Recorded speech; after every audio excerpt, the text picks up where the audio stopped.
What's up, party people? It's your boy Travis, ICP98, doing a quick review of the Smiths album Strangeways. This is the last The Smiths. They broke up after this. Strangeways, Here We Come. This is the one I've listened to the least. I only have The Queen Is Dead besides this on physical format. No, it's a great record. Definitely my least favorite, and I hate to really say that about a band as great as The Smiths, but you gotta say it about every band. Not every album can be just as good as the others, but the reason that this is my least favorite has to do with the guitar work. This is more like what Morrissey's solo records would later go on to do, and honestly, at the end of the day, I am more of a fan of The Smiths than Morrissey's records. As amazing as they are, like, I really like a lot of Morrissey. Pretty much every Morrissey record is great, but I think the general idea of this is that is less definitive guitar work and more going into soundscapes. Like, you know, there's more ambient, more dramatic instrumentals here, more strings. Could be wrong about that, but there's just a lot of songs like that, and obviously going into the rockabilly direction, which is, they've always had a tinge of, you know, the rockabilly genre in their tracks, but overall, not necessarily as serious as they went with this record in that direction. And it makes an interesting mixture of different sounds. You know, we got some serious dramatic work, you know, on songs like Last Night I Dreamt That Somebody Loved Me. That's maybe the best song on the entire record. Really like Girlfriend in a Coma, Unhappy Birthday. On his debut, I would really compare this a lot to that, the Viva Hate, and a lot of the songs of Bona Drag, where, you know, there's a lot of just tracks that don't necessarily sound the same as the first three Smiths records, you know. Meat is Murder, self-titled, Queen Is Dead. It's less marking that signature Johnny Marr style. But I really like this.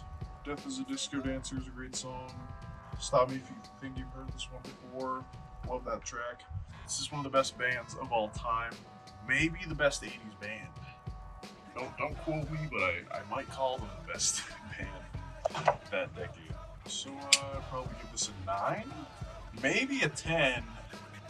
I've changed it because it's the one I've listened to the least. That's why I can't really say, oh, I'm just gonna throw a 10 at it. Like, dude, I'm not completely certain that this is a perfect record to me. Like, a lot of Morrissey's records are not necessarily perfect to me.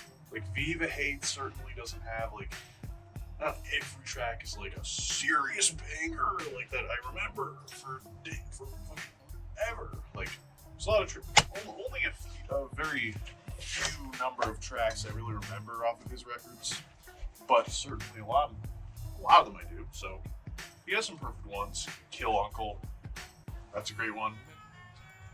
Like I said, Viva Hate and Bona Drag, that is a perfect release. That is incredible. So definitely check Bona Drag out. That's pretty much the best thing in his solo career, if you ask me. Here, I'm living here right now. I'm living right here. This is where I'm living right now. So, please subscribe. Subscribe, like, share, 5-star the video. Right? Come on, guys, you gotta 5-star the video.